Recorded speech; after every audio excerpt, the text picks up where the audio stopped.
ಮುಂದೆ ಟ್ರಾಫಿಕ್ ಆಗ್ತದೆ ದರ್ಶನ್ ಕ್ಯಾರೆ ರೇ ಸ್ಕೂಲ್ ರೇ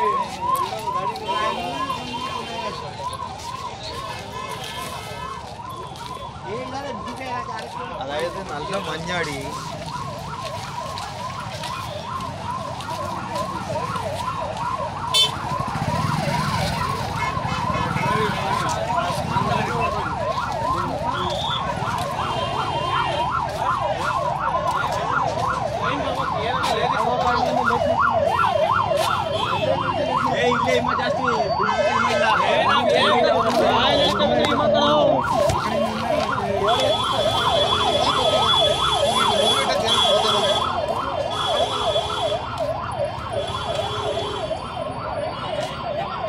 टोटल 11 गाड़ियाँ हम भी